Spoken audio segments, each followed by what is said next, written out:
Finish him off! If you can't do it, then maybe you should let someone who can, like me!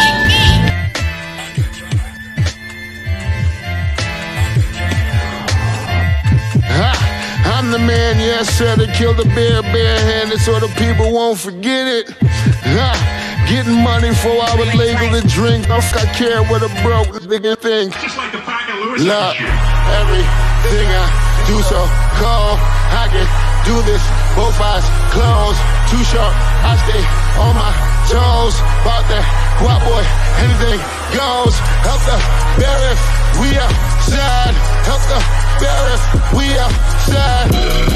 Still tipping, baby, nothing changed. I'm still grinding over here, yeah. Still sliding through my own lane.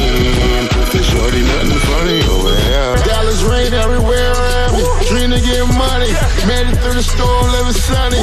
Dreams came true, now we eating. I got more dreams to chase, gotta reach them.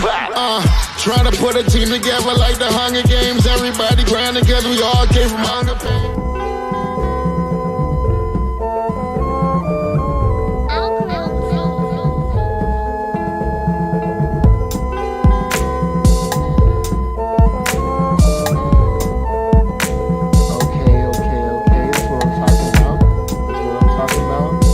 That's what's up. Late Ill Kid at OneYoungsta holding it down, bringing that StreetGeek and NERDSoul. What is up, my people? Today, all year, coming with another wonderful episode of That's Right. You best believe it. I ain't gonna tell you no lies. NERDSoul, y'all. All honesty. What are we going to talk about? What we gonna talk about? What we talk about? Boba Fett, the Mandalorian.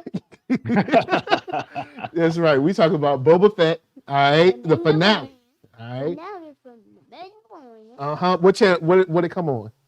What's it on? Disney Plus. That's right, Disney Plus. You know what I'm saying? Great. Look, I don't even have to. I can just leave. I can just leave. I don't even have to be here. So. Say what's up. All right. So, all right. Hold on. Negotiate him a fair contract. That's all I'm saying. So, of course, NERD SOUL. Thank you for rolling through, whether you're on the live chat or on the, you know what I'm saying, on the replay, going to hit that thumbs up, all that jazz. But we are not alone. we're not by ourselves.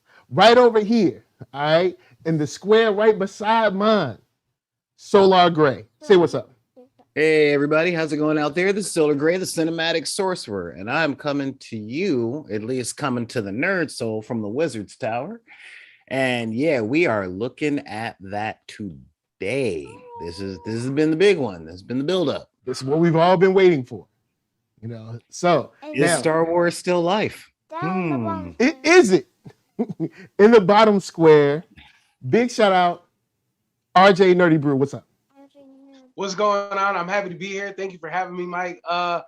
Star Wars, I'm not going to say it's necessarily life, but we're having an intervention and a break at the moment while it goes through rehab. We'll say that until it gets rehabilitated and we can talk when we can reconvene.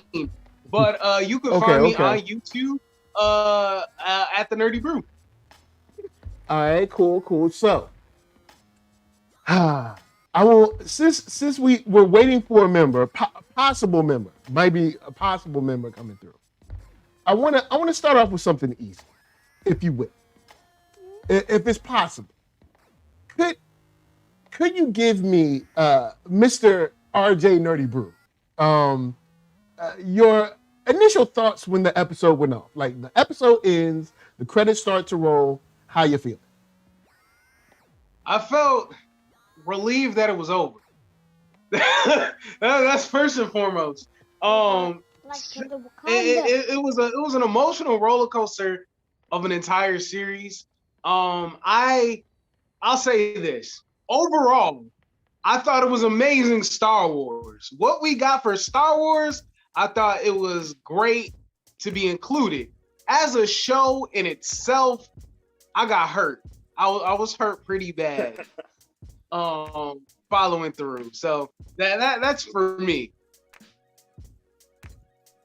All right. So Solar Gray, credits rolling. Where's your head at? In all honesty, credits rolling. Is there an after credit scene on this? Let me see. That was honestly where my head was at. Now, truth be told, with this finale, into the episode, I did three things. 1, slow clap. 2, watch Aquaman. 3, watch Fury Road. I'm like, yeah. I would say at the end of the episode, I was inspired to watch media. Now that's where I was. Okay. Well, yeah. When the credits rolled, I was sitting there. I was like, it's similar to, I can't remember exactly who said it last week. Might have been Eon 001. But basically, I was like, this isn't really what I wanted. But it was all right. Like, I did have a little bit of fun. Like, you went in and you were like, hey, I want fish and chips.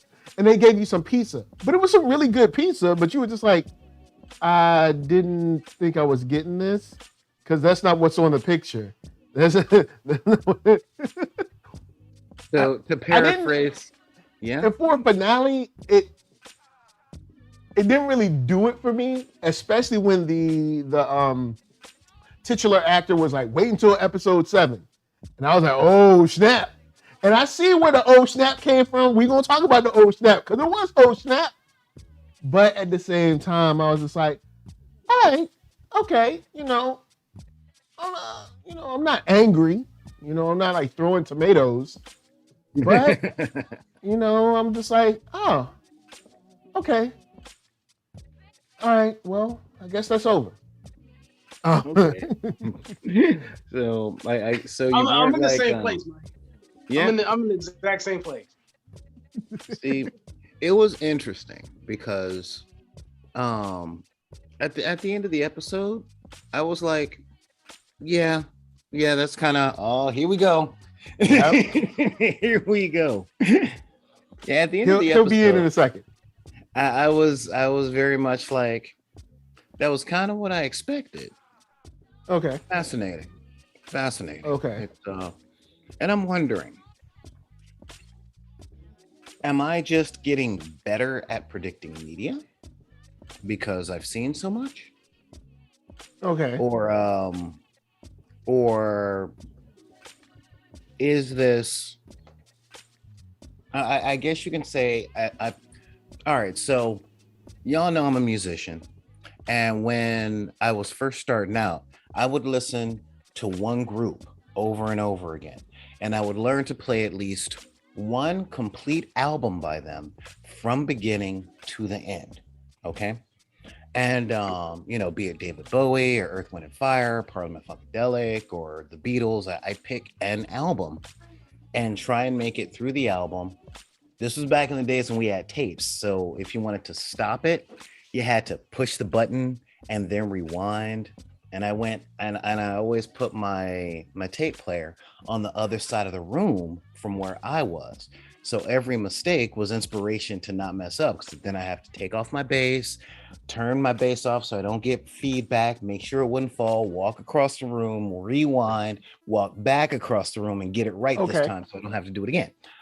And that gave me this ear to where I could really hear the different styles of all these groups. So when I cracked the code to a particular group, I started not enjoying the newer stuff as much because I knew where it was going.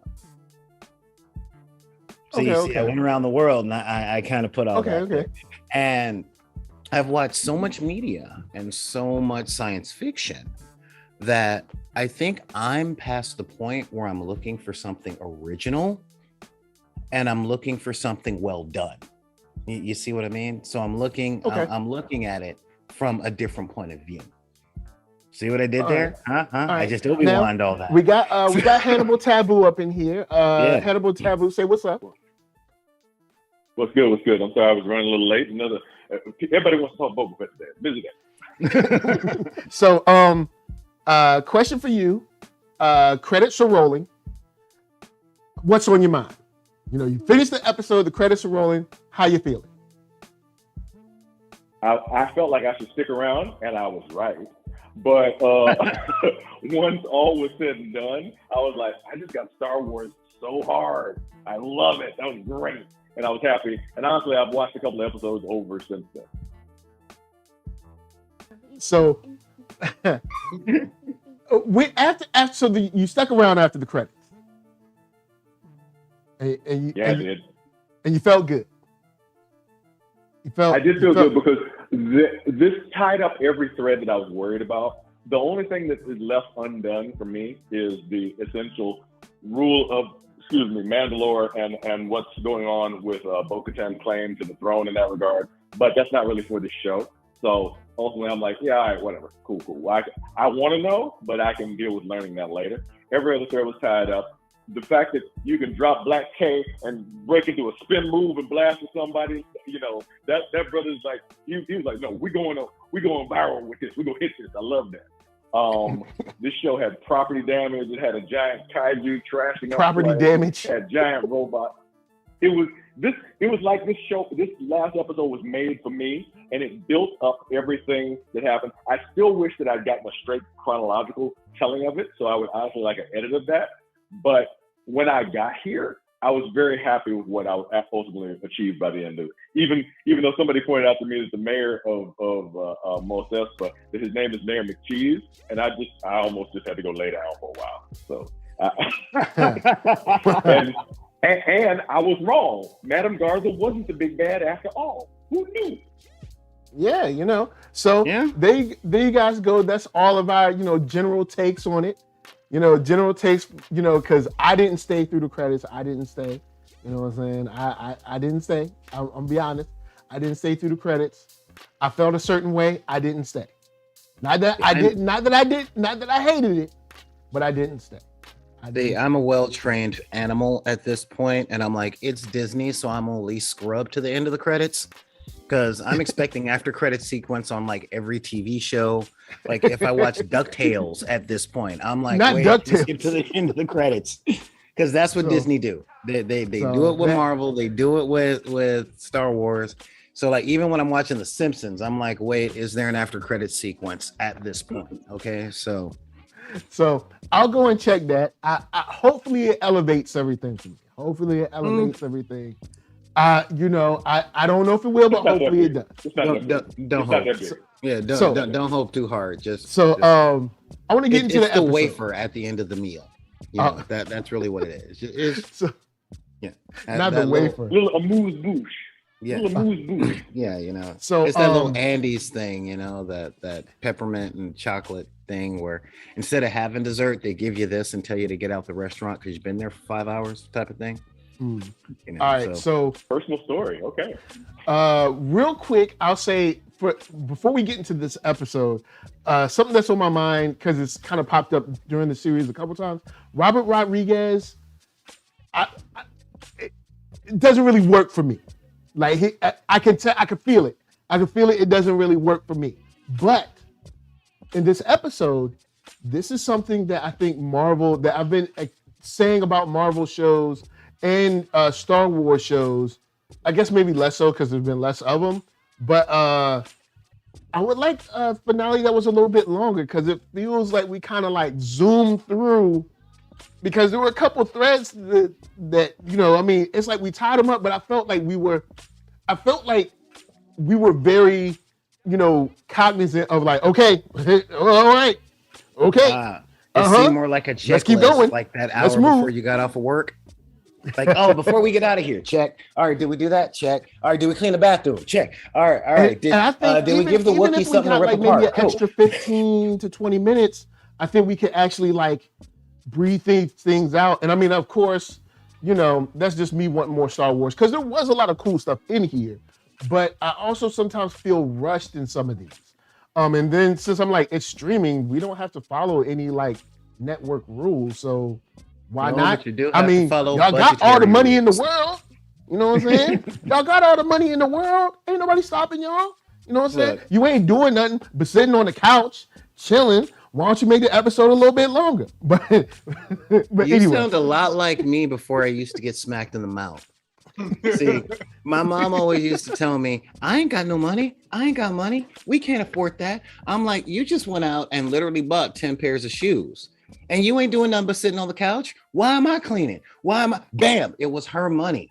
If she didn't want to spend it on a Nintendo Entertainment System for me, then she didn't have You no ain't getting money. no Nintendo. Disney may have all the money in the what I- world, but they ain't got no money for a 90-minute season finale of a TV show that's a spinoff from where they really make their money. They ain't got money for that.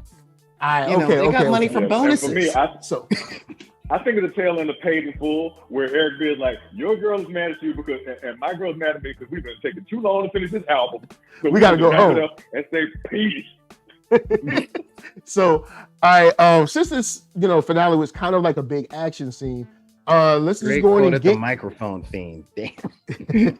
so let's go in and get into it. Are there I'll throw it out there.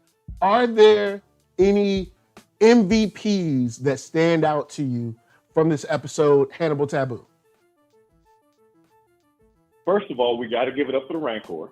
First of all, the Rancor showed up in the clutch, did everything he needed to do, made some power plays. If you watch on the replays, you definitely see he was controlling the zone. He had the whole defense ready. Yep. It was beautiful. I loved it.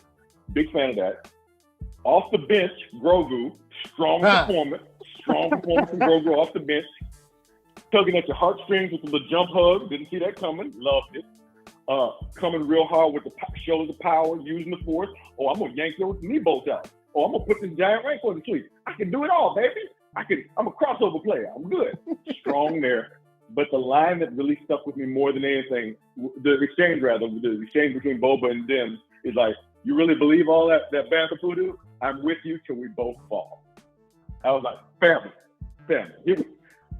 With me, I feel you. Let's do this. Let's go out there.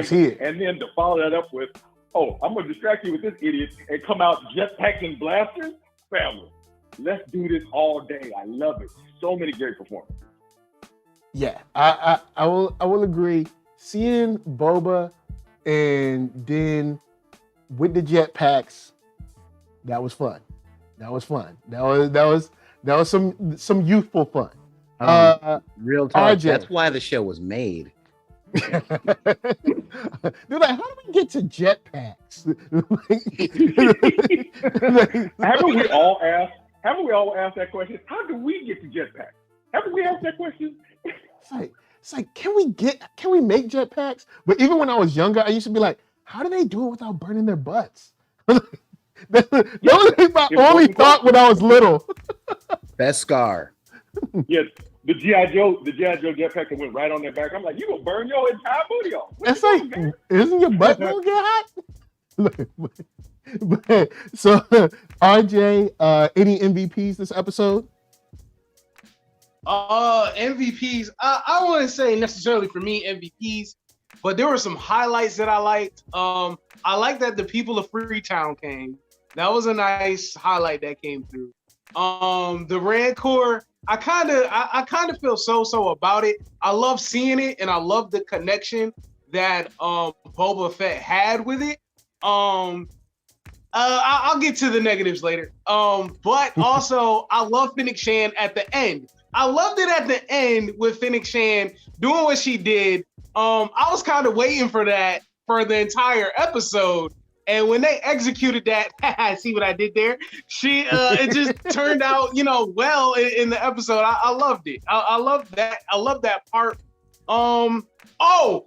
Before I finish, that reference to Butch Cassidy and the Sundance Kid, but they played out the whole scene instead of a freeze frame. It was amazing to me just to see them with the blasters, and not even to see Mando and Boba with the blasters. It was nice to see them get hurt by the pushback, even with them having, it seemed like they were natural men in a tough situation. So I enjoyed that scene very much.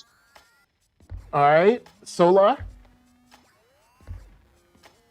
Here I go making things difficult. When you say MVP, do you mean on screen or overall? on Look, I recognize and I know who I am, all right?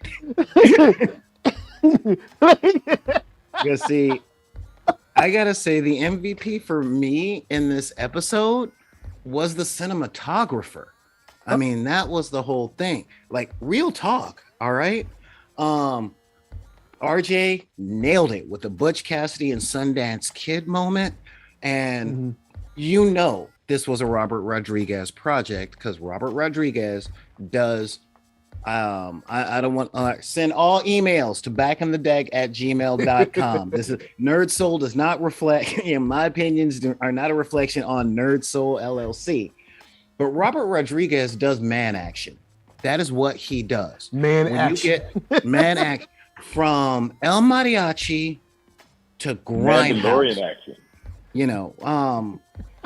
From El Mariachi all the way to Grindhouse, you were going to have a Western showdown where the few take on the many, and there is going to be mayhem, but you going to be feeling it for those couple, the Butch and Sundance thing, the Antonio Banderas, Campus and Chino from Desperado.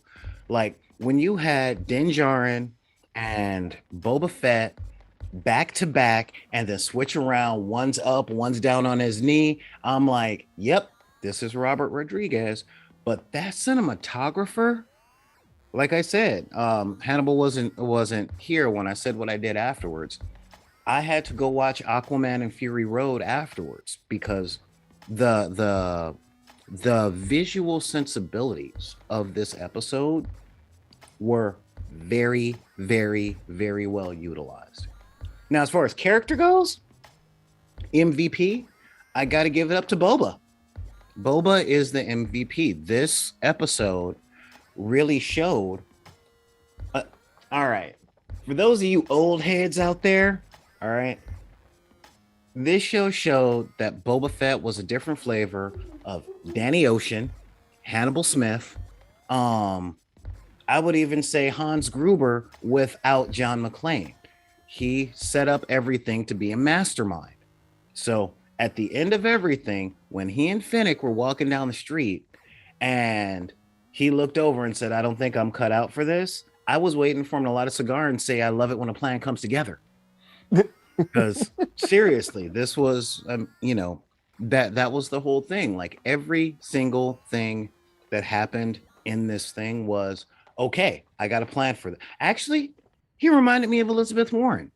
Well, what happens if these people show up? I got a plan for that. What happens if this comes up? Got a plan for that too. What happens if that comes up? Got a plan for that. All right, we're getting pushed back. You are out of France. Hold them off. I got a plan for that. And I'm like, okay, all right, it reminded me a lot closer to the Boba Fett that y'all have been talking about that I've never seen. And I'm like, okay, all right, yeah, this guy is a strategist, if not a tactician. So it was that's where I gotta say, if I can't say a member of the crew for the MVP on this one, it's got to be the titular character, because he was able to take all the stuff my great grandmama used to say, when we used to complain about there not being any food or not having the right tool, take what you got and make what you want out of it. And he ragtagged the crap out of taking Mos Eisley. That's what he did. He took what he had and he made a criminal empire out of it. So, okay, well done. MVP. Solar, with you saying that, I just remember a period of time in my life that me and my cousins used to make condiment sandwiches. Yo, look, let's stay real. Let's keep it real. Syrup sandwich, ketchup sandwich. Air between them bread. Like, just bread and something. You know what I'm saying? And don't tell them that you bored or you're going to be reshingling the roof. I ain't got nothing to do. Oh, you do now. Don't never tell a guardian, your dad, mama, you bored, you don't know. Oh, because you gonna know. Oh, you can rake the leaves, you can take out the trash, you can clean the kitchen, you can sweep off the deck, clean off the sidewalk in front of the house. There's tons of things you can do. Don't you ever say we bored. I'm telling you, it's a trap. And then also, you can forget your weekends, especially if you grew up in the church. Saturday morning, guess where you gonna be at? Guess where you be at? Volunteering at church. Now, you thought you was going to chill out on Saturday morning. No, you going to be at church volunteering. Do you want to go? No. Are you going to say that you don't want to go? No. All right? You're like, no. Right. But you don't say that. Not in front of your mama. You say it like in your room, quiet. But you don't. In that same tone, how you confess your hatred of them at the moment. Man, I hate you. What you say? In all honesty, it turns out being okay because all the other kids' parents forced them to come too. So it kind of ends up being an okay day because y'all are all kind of like playing and chilling together. So it kind of ends up being all right. Yeah, see, and that's what I'm talking about with Boba Fett, because it turns out once you get to the church on Saturday that you didn't want to go to, and all your friends are there doing the same thing. So if you didn't, you'd be the one left out. That was part of the parents' plan the whole time. So that's the whole thing, and that's what I saw in this episode. He took all these different pieces, he put them to work, and it worked. Even got the wild card. Yeah, got the wild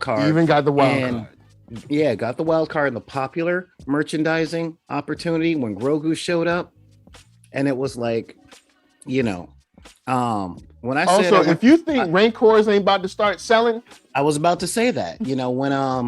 When he showed up, like, I know we're talking about the show as a whole earlier, but when Grogu showed up and then everything popped off the way it popped off, I watched Aquaman and I watched Fury Road, but the first thing I wanted to do, and I got duped by another company a little earlier because I ended up doing exactly what they meant for me to do. I wanted to go to the toy store. I was like, I wonder if that is on Amazon. No, I'm not buying that toy. I'm not buying a toy of Boba Fett riding a Rancor. I'm a grown man. I can't. He later bought that toy. Nope. I got a 3D printer. It's in his wish list. It's in his wish list on Amazon right now. But shouts to Big Pain and Geeky Andre for coming through to the chat. I will give the MVP to Boba Fett almost begrudgingly because I feel like this was like your team, and then what's old boy that played for Philly? I don't know if he still plays for Philly. He was supposed to be the man, but dude can't make a jump shot. Keep forgetting this. It's not Embiid.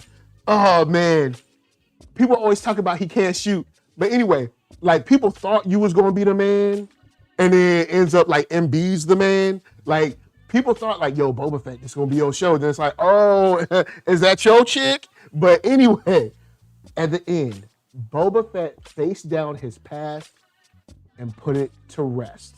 You know what I'm saying? Oh, Ben Simmons. Thank you, Big Pain. Yes, Ben Simmons. He's the one. People are like, oh yeah, he gonna be the next to rep. Nah, bruh. It's essentially Embiid's team right now. Like Embiid doing his thing. But Boba Fett faced down his past, laid it to rest with that scene with Cad Bane. Now, Cad Bane is another one of those characters. Look, right now, I only got one more character left that's like my favorite. Like my absolute favorite is Grand Admiral. I was about to say the other blue-skinned alien. So he's still alive. He's still actually alive. Well, we don't know. He's around there. Well, maybe, maybe not. Like, him and Ezra might be alive, might not be alive. But Star Wars has been telling its fan base to move on from the 80s for the past 10 years. They have been saying that out loud. The past is dead. Kill it if you have to. Let it die. And yeah, let it die. And let's see, Boba Fett. Hey, guess what? I'm retired. All right. I'm retired. I'm running a town. I'm retired. I know y'all love me from Star Wars Christmas special. I know y'all love me from the comic books. Star Wars Christmas special. Guess what? His cartoon was the only good part of that whole thing. God knows it wasn't Carrie Fisher singing, and I love Carrie Fisher. But no. Tell me I'm wrong. Personal foul. Foul. But he's like, I'm retired. It's his turn now. All that love y'all have for me, put it to Din Djarin. Okay? He gave him the Rockefeller chain on stage. Seriously. I mean, the only way it could have been more obvious is if he had actually given him an actual baton. Oh, wait, Din Djarin's got the black saber. My bad. Yeah. So he's literally holding the baton. It's his turn. But let me okay, so Hannibal, when Cad Bane came on scene, did you know, like I knew you gotta go? Did it sting a little bit? Because it's like when he stepped up, I was like, here's the thing that that I had to personally expect. By this time, Cad Bane is pushing 60-something. Cad Bane has been in the game for a long. He survived the Imperial period. He fought in the Clone Wars. He's been around. So looking at how old we know Obi-Wan got, dude is old and he's still this fast. But his time is passing because he's still doing the same old two-step that he was doing back in the Clone Wars. So if you've been doing that and you haven't elevated your game, whereas Boba like, dog, I got the Gatorati now. I'm ready to do some whole new stuff. You ain't ready for this heat. So you had to you had to, as Solar and as Kylo said, you had to kill it if you have to. Let the past die. It's got to be done because we got to settle all this old business. Even though he didn't get to use his boot rockets, Lord, I felt like. Did you look? They're not there. They're not there. Oh. Look in episode 6. There's a close up on his boots. There's no boot rocket. Man, somebody done jacked his boot rockets. Probably Jawas. He's 60 some odd years old. He probably fell asleep and somebody took him. but it was. I like that scene. I did enjoy it, but of course, Cad Bane went out doing what he does. But it's just I was just like, oh man. Now, as far as the makeup or prosthetics or whatever you want to call it, I don't think it could have been any better for animation to live action. Live action, yep. They killed. People complain that his mouth was too high. Compared to it. And that's because people are gonna complain. That's true. But I want to again bring up the value of the Mandalorian skincare regimen. Because Cad Bane has dried out and gotten lighter over the years, because he's out there weathered. Even his hat had to shrink. He had to downsize his hat. Budget cuts on your hat, that's rough. So when you put all that together, I'm just saying, you got the nice Neutrogena inside the Mandalorian helmet's gonna keep you looking fresh. And you're gonna be all good. See, the Mandalorian helmet has like shea butter inside, so like when your head and like your whole face and everything is rejuvenated. So when you take it off, people are like, ooh. You know how old Bo-Katan is in her 50s, player. Bo-Katan is not a young, and Bo-Katan looks amazing. Yeah, you're right. Bo-Katan is not young She was at all. a teenager in the Clone Wars. The skincare regimen can't be touched for Mandalorian. That's where the real money is. You don't need the bounty hunt. Yeah, Beskar ain't the only thing they got. They got like, they're like, we have Beskar and we have natural shea butter that grows on the planet. And they got natural shea butter in the mines, down in the mines of Minnetonka. That's where they had their shea butter in. You beat me by that much. Moisturize. That much. They got that Mandalorian alkaline water they drink. Yep, you know what I'm saying? Seriously. Getting all your So you're saying the minerals. Mandalore has two chief exports, which are bounty hunters and estheticians. Those are the social classes of Mandalore. You're going to be a soldier or an esthetician. Gender has nothing to do with it, but you know that these are the jobs we have. The esthetician has a variant. She's like, I could bring you in hot, or I could bring you in cool. So, I'll take hot today. I need that. I my pores feel a little clogged. So, Hannibal, when it came to Cad Bane's look, I personally just thought the lighter tone in his skin would. I mean, I don't know, but I just did my own fan logic of that. His people just got lighter over time as they age, just like his melanin or his skin pigment got lighter. Because he got older. I didn't think it was anything to discredit from the animation. Weathering, yeah. Well, hard agree, definitely. I do gotta say though, I gotta really give it up because everything I saw in Cad Bane, I'm like, man, somebody really loves Lee Von Cleef. Like seriously loves Lee Von Cleef. I'm like, man. Yeah. He was built off of Lee Van Cleef. His whole character model was Lee Van Cleef. Yeah, I'm just like, dude, this is well played. Well played. It's very rare that something is done so well that you can see the inspiration. And how can I put it? Isn't going, oh man, that's just that's just John Walker to Steve Rogers. You know what I mean? Cad Bane definitely, like, I've even seen the scene floating around where Cad Bane fights off Quinlan Voss and Obi-Wan. Like, trust me, Cad Bane was no sucker. All right? Like, dude took on 2 Jedi. He did not sweat. He, you know what I'm saying? He took them on and got out with his life. You know what I'm saying? Like, I will say, as someone that doesn't know the lore on these tertiary characters like you guys do, I thought it was very well done when they had that talk, because you got Cad Bane going, I got one final lesson to teach you, boy. And Boba going, I'm Boba Fett. Look at me. Look at all my fan base. I blow stuff up. Vader had to look at me and say, no disintegration. And Boba Fett's like, I'm not a kid anymore. And I'm like, okay. That was a very, very, very good way to show who this guy is. Or, in the words of Bill Withers, who is he and what is he to you? And it's like, and I'm not a kid anymore. And I'm like, what? Okay. All right. Let's see what this is. Did you guys notice when they did the shootout and his hat came off and there was a metal plate on his head?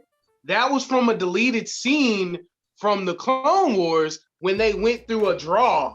And that's how Boba Fett ended up getting his dent in his helmet because of their draw together. So it's still like that connective tissue between their relationship. All right. Okay. Word up. Also, when the X-Wing showed up, for a second I was like, yo, I knew it. I was right. You know what I'm saying? still a hometown boy. You know what I'm saying? Want to make sure. Yeah. You know, and then I was like, oh, never mind. I fell for that one too. I fell for that one too for just a hot minute. Because for a second, I was like, you know what? He a hometown boy. He gonna come back and be like, look, you know what I'm saying? You know what I'm saying? Look, me and you, we had our beef, but I see what you doing, and it's way better than Jabba. You know what I'm saying? We gonna peace up for right now. You know what I'm saying? That's what in my mind, I thought that was gonna happen. But then there was like, nah. My phone disconnected for that. You're not talking about Luke, are you? Because if there's one thing you know, Skywalkers ain't coming back to Tatooine under almost any circumstance. The only canonical time that one ever did it was when Vader was sent back to Tatooine to talk to Jabba by the Emperor, and he killed almost everybody he saw. He was furious the whole time he was there and got out of there as quickly as possible. Skywalkers hate Tatooine. Yeah, that's in canon too. That's in canon. Yeah. I mean, only left Jabba. A brother can dream, can he? You know what I'm saying? A brother can dream. I'm just saying. He sent Grogu back in an Uber. He sent Grogu back in an Uber. No, it's not an Uber when you know the person. Yeah, you know no, he had R2 give him a ride. He was his chauffeur. R2 picked up somebody on the way back. I'm just saying. He made the most of the trip. It's like R2 take this. You know, Mike, I'm thinking that because I was expecting the same thing, but also I was thinking that for a narrative reason or overall for what they did with Mandalorian show, Luke already saved the day. He was a big highlight. It was big fanfare that was in the Mandalorian for that season finale. So I think they wanted to save it and was like, you know, let's redirect it back to Boba. Yeah, because he had the record.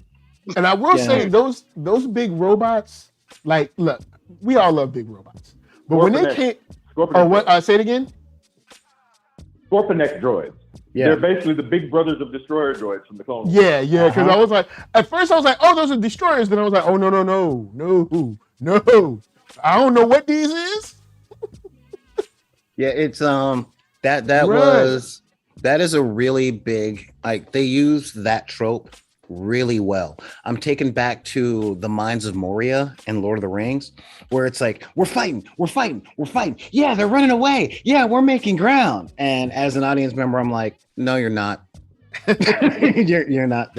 Things are about to get worse right now. And you hear, Duke. I'm like, yep, there they are. Oh, those guys look cool. I kind of like those things. I kind of like those things. You know, well, again, I kind of like those things. Yeah, I kind of like those things. Like, yeah, I'm not gonna say cute. All right, the cutest. Everybody knows the cutest droid, in my opinion, is owned by the comedian tooth losing mechanic. Okay, I love that little 2-foot guy out there with the flashlight. Just but yeah, those things. I'm like, all right, cool. We're with that. Wow, we got regular people versus giant robots. All right, now this is starting to feel like science fiction. This is starting to feel like Star Wars. This is nice and elevated. I'm with this. It felt like an apology for the Clone Wars movie. It really did. The animated Clone Wars or the 2D one? No, the one in the Attack of the Clones. It felt like an apology for Attack of the Clones, because, you know, again, we talk about the BTS stuff for Star Wars all the time, and yeah, we're like, oh, it's like poetry, it rhymes. Oh, but you know, the part that we don't bring up is like, oh yeah, no, because the Jedi cut through these things like they're butter, like they're just all that stuff, and these droids come in. Jedi couldn't cut through. I'm just quoting what Jedi couldn't cut through destroyer droids.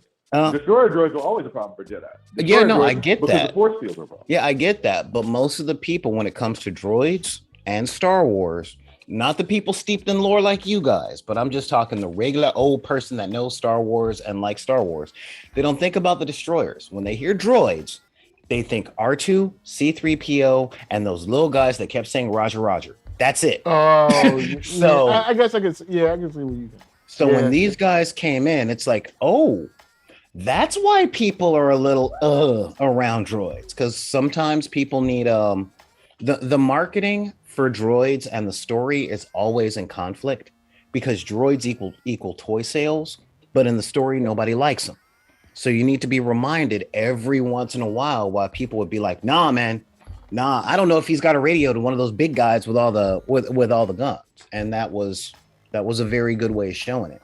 Because when they started walking, Qui-Gon and Obi-Wan did get run off by some destroyer droids. Like they were like, we can't handle these clowns. We need to do something else. Yeah, and That was in Phantom Menace. And one piece of canon 20 years ago. But between that 20 years ago and now, for the regular person, not like y'all, for the regular person, when they see robots, they think toys. And They so actually also in Attack of the Clones and in Revenge of the Sith, they actually also had several Jedi run from destroyer droids as well. In both of those movies. So I'm. Are you just intentionally not understanding what I'm saying? Or are you trying to prove? No, I'm just saying. I get what you're saying. Your argument was. Yeah, I get what you're saying. I'm like, but it is Like in the my movie. mom- No, my argument was what he not means that is it was like not my in the mom. movie. My mom thinks like the droids are the brown ones with the skinny head, the Roger. Right. Like you know. Yeah, like, that's what I'm. That's my argument. I'm not saying it wasn't in the movies. They were in the movies. They played a part in the movie. But to the regular person, like Mike's mom, like my mom, like me, we think droids, we think toys. But then when we see stuff on screen, we see droids and we see racial hatred. And every once in a while, the writers and the producers, they have to put that link there. They have to remind the audience why droids are dangerous. You know, that's why with every freaking new property that they do, they have one or two moments where they show that droids are diverse. Not all of them are bad. Look at these cute ones Not over all of here. them are bad. Look at R2. You know, you see what I'm saying? So yeah, and when those things showed up with the guns and the energy fields and the fact that they showed both Mando, Boba, and Black K trying to take it down, and it's going nope. Even Mando pulling out the black saber, going, I don't know how to do this, and getting thrown across the street. You know, it's like, okay, this is a real threat. The stakes have officially raised. This is very cool. I'm looking at this. They turned that corner, and I was like, And what is it? Big Pain says, I see why no one messes with the Pikes now. Yeah, because if the Pikes got like, say if the Pikes got like, say 10, 20 of those things that they can power up when they feel like it. You know what I'm saying? Like, it makes sense. Now I see why that dude with the black gloves is just twirling his drink. Like, you know, it's like, look, I don't like how you're drinking in front of me, all right? I don't like how you're drinking your drink. You know, but at the same time, Finnick took care of that at the end. She was like, you know what? Now it's time. Now it's time for me to come and do what I do. Like, can I get some 10-minute shorts with just showing Finnick doing what she do? Yeah, because like, I don't need a whole show. I just need like a YouTube video like every week with Finnick going out and taking care of another piece of business, because that girl is bad. Like there's a episode of Bad Batch she's in. Her and Cad Bane kind of like are going after after the little girl. Omega. Cad Bane put them hands on her though. He gave her equal opportunity hands. Hands for everybody. Yeah, he did. He was like hashtag feminism. What's funny to me watching Phoenix Sam is I'm like, oh, Melinda May is in space. She's literally playing the cavalry from Agents of S.H.I.E.L.D. But in space, she is. Except she's added a little more Fiona from Burn Notice. Because every other line is, can I shoot this dude? Can I shoot it? Right. Can I kill this one? Can I kill this one? Yeah, seriously. Then you got the episode of Mandalorian when Finnick and Bo-Katan and the rest of the crew, when they like rush the ship. That's cool. Yeah. But we really don't get, and then we get that other episode when they're trying to kind of like capture Finnick.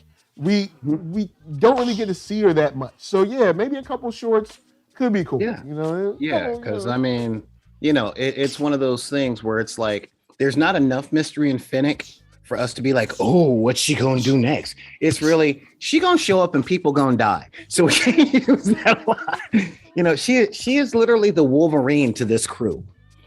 You know, because yeah, everyone's like, no, we got to do diplomatic things, we got to do this, and she's like, no, you got to take them out.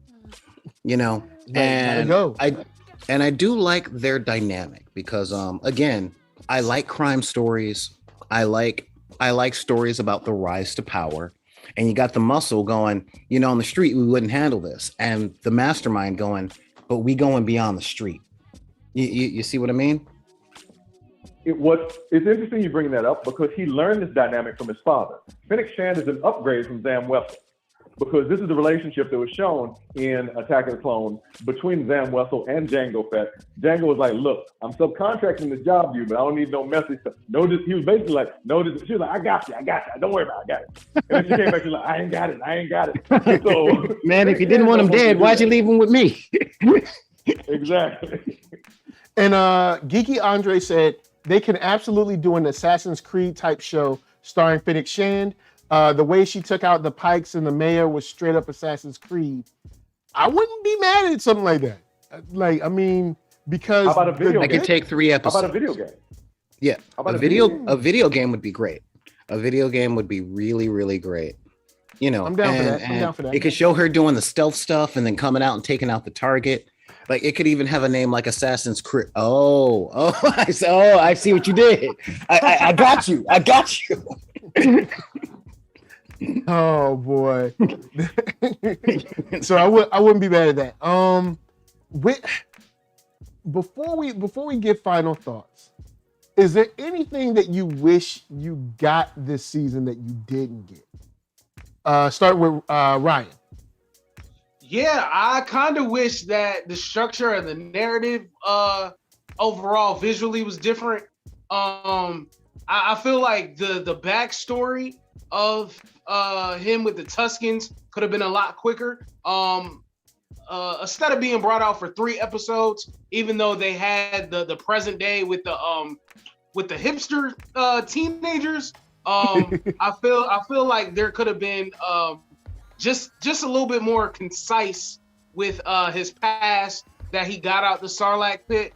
If we could just move through that, and then if we got through present day a little bit faster, that would have been something I would have liked more as a narrative structure. I would have liked him and Mando to be together for episode 5. So in my alternative fan fiction, if he went to go get Mando and they could have their philosophical conversations about what it is to be Mandalorian because they had 2 different lives that they lived. It could have been the armorer telling him, telling Boba how things work for them. And he's like, nah, I've been a bounty hunter. This is how the galaxy works. You don't know what you're talking about. And Mando was like, Boba's this is my father creed. definitely told him about his home planet. There's no way he did. Right. Well, I mean, I guess his daddy / him, you know, whatever. Like, you know what's interesting? Go ahead. I'll tell you in a minute. Go ahead.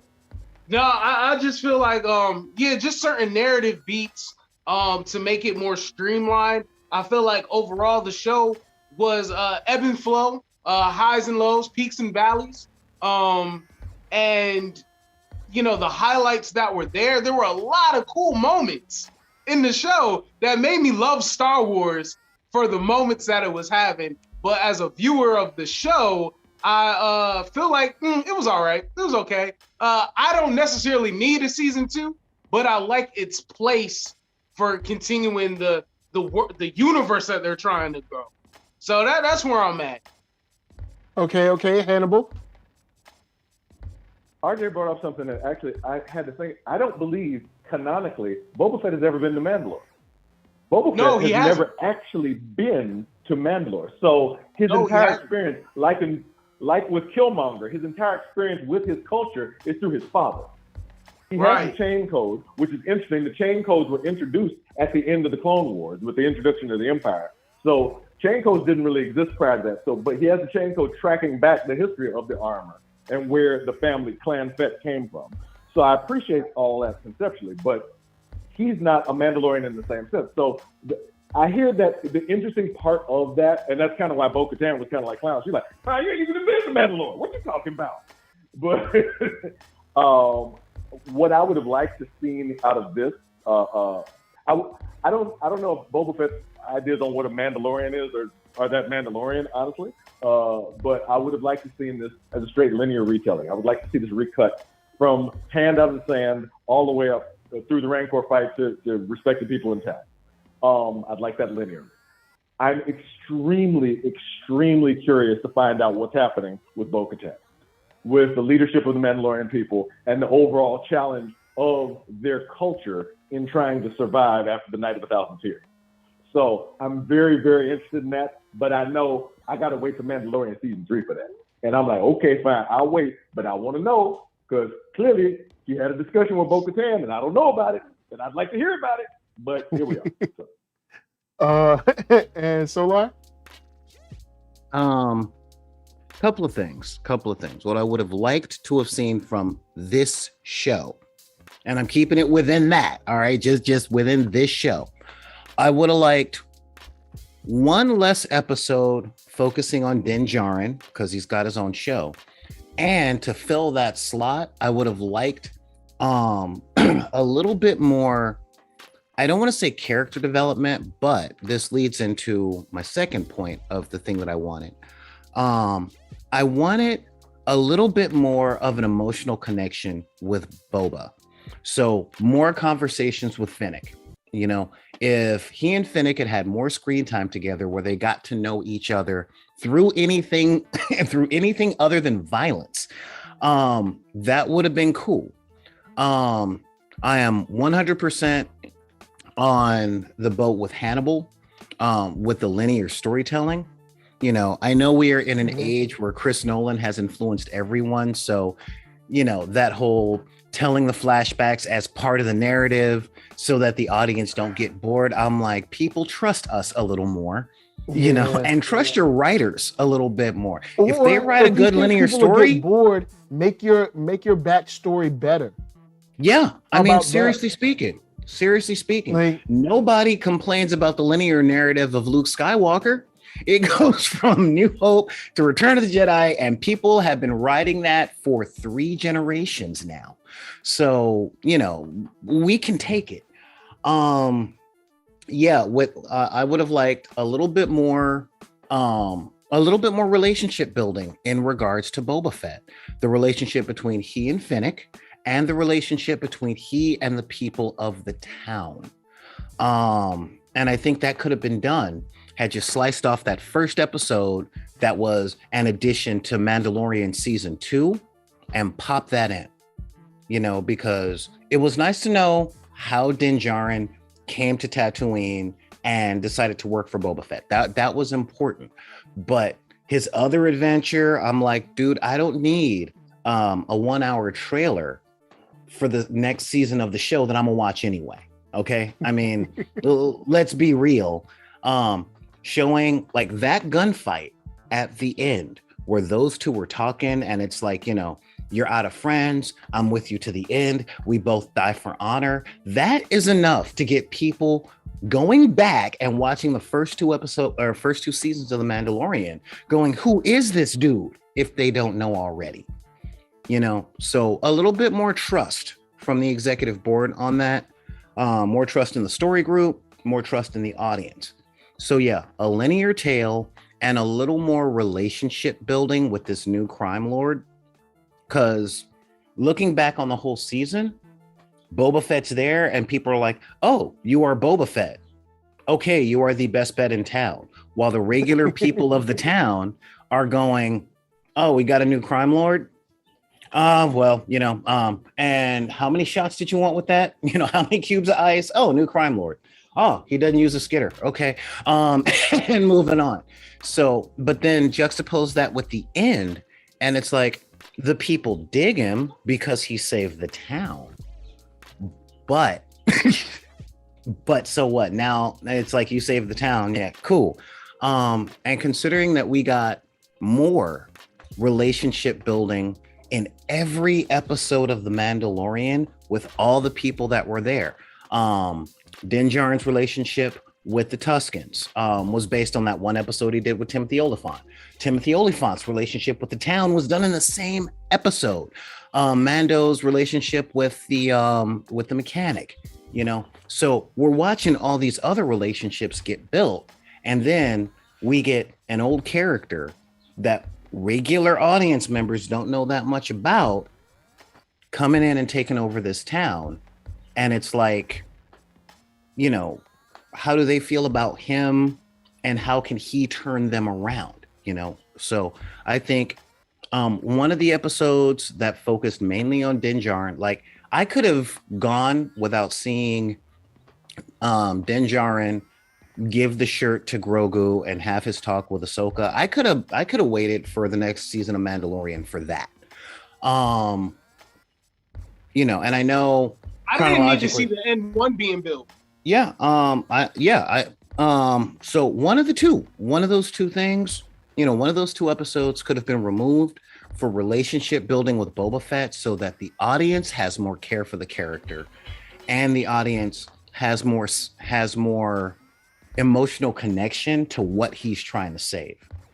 Because if he's walking away from bounty hunting in order to protect the people, are these people worth protecting? Do we give a crap, or are they just bystanders 1 through 10 whose village gets burned at the beginning of every Robin Hood movie? You know, so I would have liked that. All right, okay. That's what I'm saying. And going into final thoughts, Antoine Allen says, in the end, this is not the Boba Fett anyone wanted story-wise. Makes me think if this was a rush production, because rumors of set issues with Pedro or Mando might be true. Now, I haven't heard of any on-set rumors. I'm not sure, because I try to stay away from rumors, because sometimes you get sucked into rumors and then stuff happens and then like the people be like, yo, man, we never said that was true. But like there's like 500 videos based on the rumor, and like a blog based on a blog based on a blog based on a blog based on the rumor. You know what I'm saying? So it's like, you know, that's why I don't really follow rumors too much. Oh, go ahead. Let me help you out about this rumor. My homegirl was the one that got the bounty. She was in the costume that Mando brought the bounty in the start of that episode. Pedro Pascal wasn't on set. You can't have no beef with nobody who ain't on set. He just voiced it. He was not on set at all. He was never on set. So if you're talking about some beef between, you'd have to Skype in or maybe FaceTime in to have some beef, because he definitely wasn't there to have it. That doesn't make no sense. Yeah. And I'm putting in on this. I've been a performer for 3 decades, and I have never seen a production that didn't have problems on set. Not one time in all my years. Productions on set, no, that happens. Every producer actually rolls that into the budget when they're coming up with where to put money and how to schedule time. Hell, every store owner schedules that kind of thing. It's called spillage. It's called loss. It's called leakage. No, it really was. This show was put together to say, y'all been asking us for Boba Fett for a long time. What we did with Boba Fett in the prequels established a timeline. We would like to move on. Here is your Boba Fett surrogate. This is Boba Fett point, Boba Fett A. His name is Din Djarin. Check it out. Look at this. And this show was, how does a bounty hunter retire and who does he pass the torch to? You know, that's really what it was. And it did a very good job with that, except for showing us his relationship to the world around him. You know, that was it.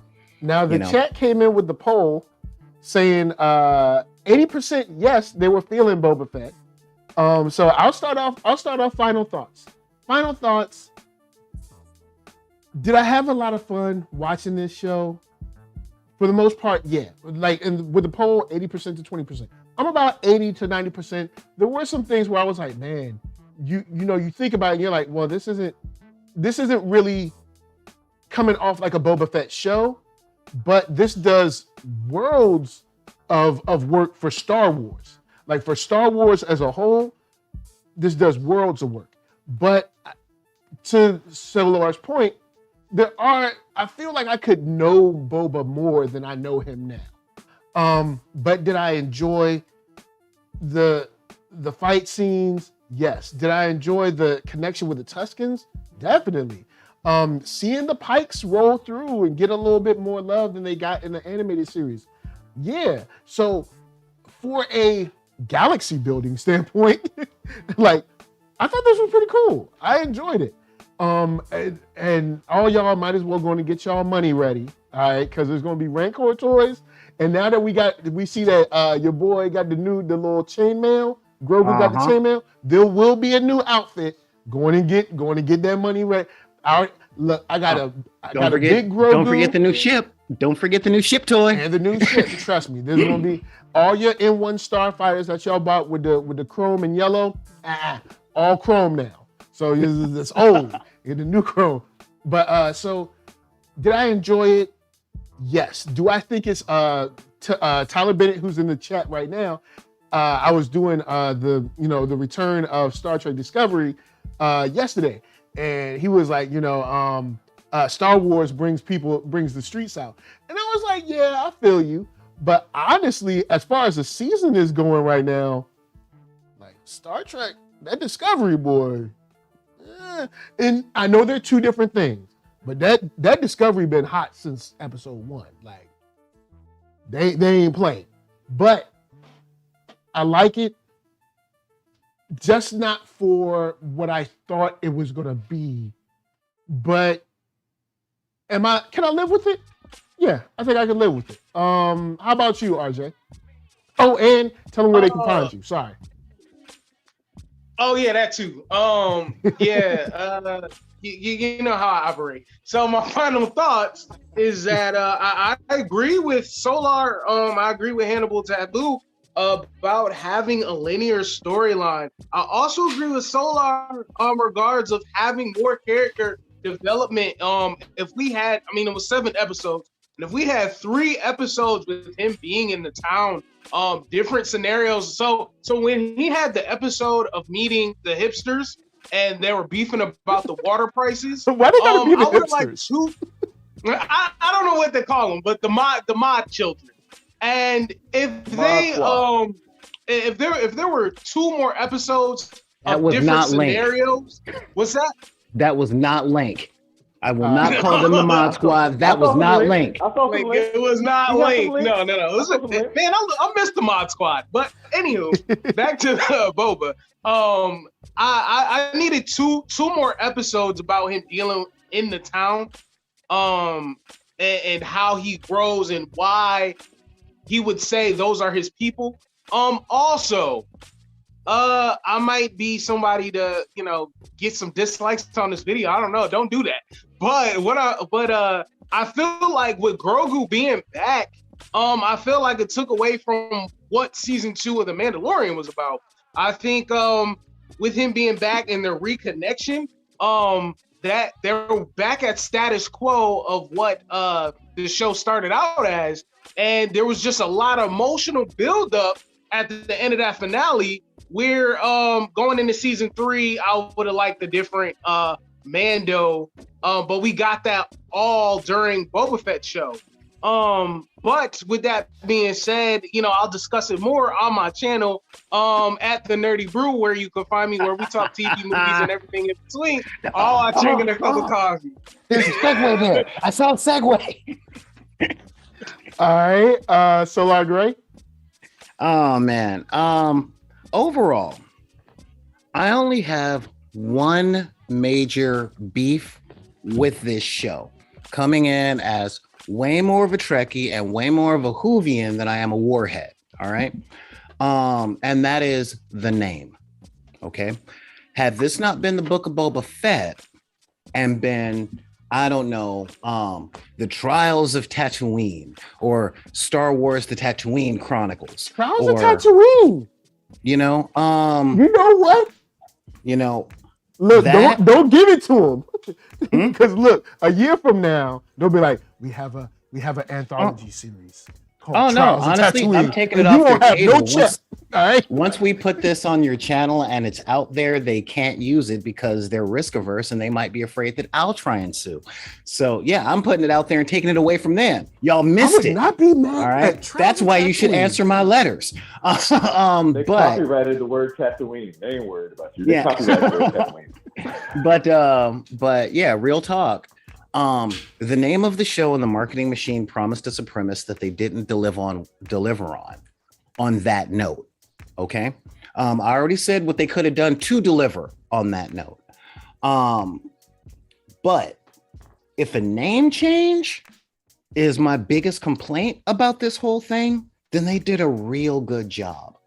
You know, this, as a guy that's not on yo guys' level of Star Wars, this was one of the best properties I have seen for expanding the Star Wars universe. Okay, seriously speaking, from a deeper connection with the Mandalorian Death Guild, to the Halo planet, to okay, we know about the Empire and the Rebellion, but what's going on the street level on these different planets? Okay, we got rivaling crime syndicates, and this is what it looks like. What does it look like when a bounty hunter retires, or do they just die in the field? It answers a lot of questions and shows a lot more of the Star Wars universe, outside of Empire, Rebel, light side of the Force, and dark side of the Force. So as Hannibal has been saying for the whole season, and don't think I ain't noticed, if you want more Star Wars and you want to eat good on Star Wars, this is honestly the best show that they have released on that. If you want more Boba Fett, buy a comic. And because, you know, if you want what they promised, you get into them books. Read them books. Yeah, seriously. So seriously speaking, this was a very good show if you were willing to walk in and take it for what it is versus what you think it might be or what they tell you it is. You know, forget their promises, forget what you think it's going to be, forget what you want it to be, and judge it on its own. And you will find out that this is one of the better properties that they have put out. I will have to say, as far as Star Wars as a whole, when it comes to what's on screen, this ain't as good as The Mandalorian. It's not as good as The Mandalorian. Okay, Mandalorian is their triumph, but it's way better than the past 5 movies that have come out. You know, I'm talking the new trilogy, Rogue One and Solo. This season is better than all of them. You know, I will say that. Just judging it on its own merits and looking at what it is on its own, it is better at being expansion of the Star Wars universe, introduction to characters, cultures, and turning the Star Wars universe into its character in the same way that Gotham City is its character in the Batman books, head and shoulders above almost everything else. It still ain't The Mandalorian. It ain't The Mandalorian. But The Mandalorian expands one little piece, and this expands more of the universe. So this is good Star Wars. This is some of the best Star Wars I've seen since Return of the Jedi. But because it has its name, because it's a bait and switch, you know, just like you said, you go in expecting fish and you get pizza, and it's good pizza. It's real good pizza. It's not just good pizza, it's good pizza and a lot of it, you know, but it still ain't fish, which is what you expected. So just, if you go in hungry, you're going to eat good, real good. If you go in the mood for something, you're going to be a little salty. Or, you know, like Big most Pain other Star said, Wars. subtract Rogue One, and I agree. You know, so. I might slide Rogue One in there too. Rogue One, I think I like it, but there's like, but anyway, no, I think it's better than Rogue One, and Rogue One is my favorite of all of the post Jedi movies. So yeah, that's you know, that's where I sit with it. You know, I would give, like I've been talking about, giving each episode a solid 3 of a kind. I would honestly give the show overall, if you're looking to have a good time at the table, this is a full house. This is This is that hand that you think you're going to win, and you do win, but you don't get a whole lot of money from that hand, but you do win the hand. You know what I'm talking about? So, and if you want to know a little bit more about how I look at this stuff, you can go over to twitch.tv/BID_P Monday through Friday at 3 p.m. Pacific time, where we talk about nerd culture, pop culture, and life coaching for geeks of the disenfranchised sector. So that's where you guys can find me, and that's what I think. All right, and Hannibal Taboo. There is an old African proverb that says expectations breed disappointments. And watching the discourse around that show, that proverb pops into my mind a lot. That when I walked into theaters in 1977, in 1980, and in I believe it was 82, my brain may be glitching a little bit, maybe it was 83, I didn't walk in with expectations. I walked in and said, ooh, it's Star Wars.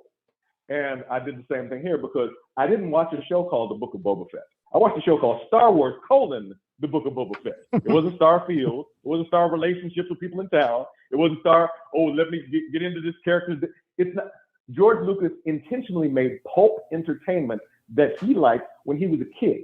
He was not trying to make 12 Years a Slave. He was not trying to make Moonlight. He was trying to make something that had a almost disposable element to it, but that fit within his own film school education, the ideas of ring theory and the ideas that he wanted to incorporate in very openly sampling from the Western and the Japanese cinema that he enjoyed. So when I see all that, for me, I not only ate, I walked in and said, ooh, Star Wars, and I got some Star Wars. This was the book of Boba Fett, not the book of a character who's on screen all the time, but the book of a character who really only swings in for a second, does something cool, and then disappears. He's 1,000% on brand.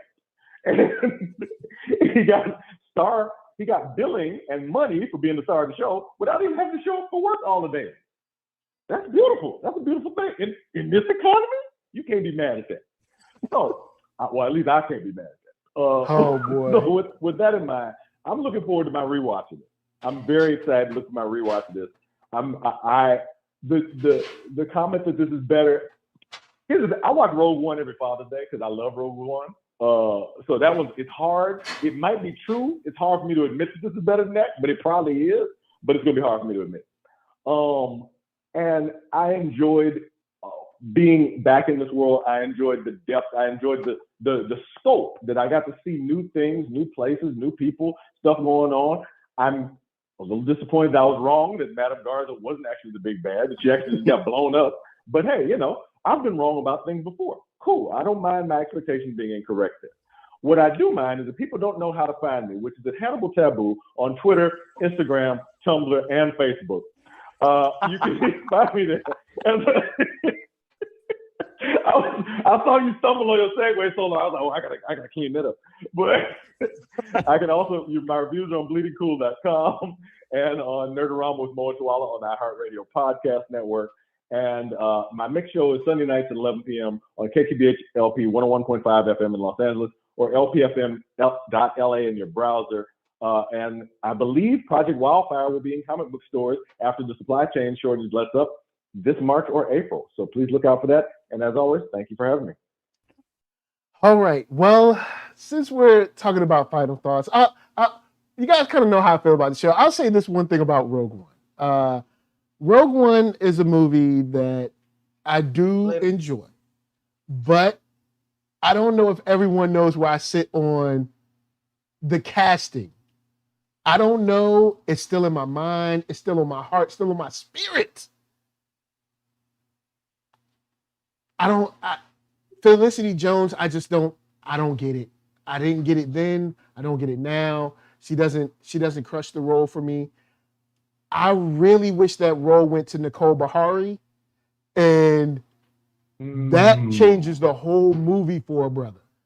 But then I understand if Nicole Bahari, because we know Hollywood is a system based on another system that controls this nation, and if Nicole Bahari is the star, then Nicole Bahari's daddy, and Nicole Bahari's mama, So I get it, but Felicity Jones, never. Never, even when she does her little speech, when she's trying to like rouse the team, I'm just like, I feel nothing. I feel nothing at all. I'm not woohoo. Like I don't. Also, Rogue One, I think, does a terrible job with character, but does a great job characterizing the Empire and the Rebels. So, like, I get what the Rebels want and how dire it is for them. I get who the Empire is. The people, not really. I mean, you got Cassian. They're like, oh, snap. But that's one guy. There's like mad people running around. Like, so that's my only And a cool droid. Very cool cool and a cool droid. droid. A cool droid that we all enjoy. I watched the whole movie just for K2. Just for K2. But so yeah, that's, you know, but there are some cool moments. But Felicity Jones kind of kills it for me. I've always, I feel like she's another one that Hollywood try to like make happen. And yeah. Because once again, like I said, if Nicole Bahari, then that means Nicole Bahari daddy and the mama got a little casting change. And you know, Hollywood generally doesn't like those families. Or if they show them, it's gonna be quick. It's gonna be. You saw Cobra Kai. Daddy was overseas. Mama, did she ever come home from work? And then they took her off the show. So with that said, some good stuff. I probably will watch this again next year, sometime before whatever other show they got coming out. Still got problems with Ahsoka, but with that said, I'll leave it to you guys. 80-20. Most of y'all were feeling it. I had a good time. Big robots, kaiju, you know what I'm saying? All up in Star. Come on, man. Come on. So, NERD, SOUL, Facebook, Instagram, Twitter, all those places. Hit the thumbs up. If you like Rancor, hit the thumbs down. If you don't like Baby Grogu, but you're wrong when you do that, you should be ashamed of yourself. You like Grogu? You like Grogu? See, look, NERDSoul like Grogu. See, you know what I'm saying? So he look. That's all you need to know. And Hit get thumbs your money down, ready you hate children. And get your money ready because yes, Rancor will be on sale pretty soon. And also, Grogu will have new clothes next year. I'm pretty sure. He'll have new clothes and you'll have to buy new Grogu. He ain't gonna be wearing the potato sack no more. It's gonna be something new and fresh. A new Grogu, you're gonna have to buy 3 or 4 because they always come out in variants.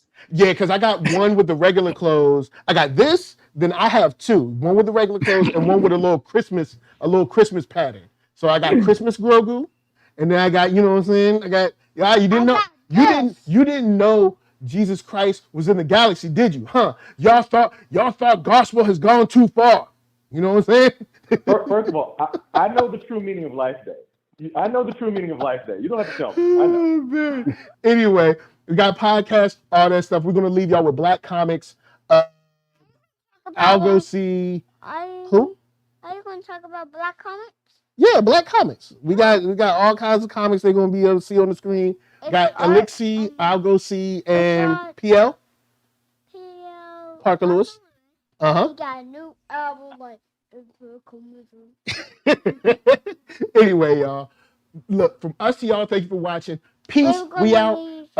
I don't know if you like football, go Rams, and y'all stay real. Peter Parker Lewis and Arcatron. And Arcatron too? Yeah. You sure? Yeah, I got a new Anyway, y'all, look, buy some Black Comics and stay real.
can't do it, then maybe you should let someone who can, like me.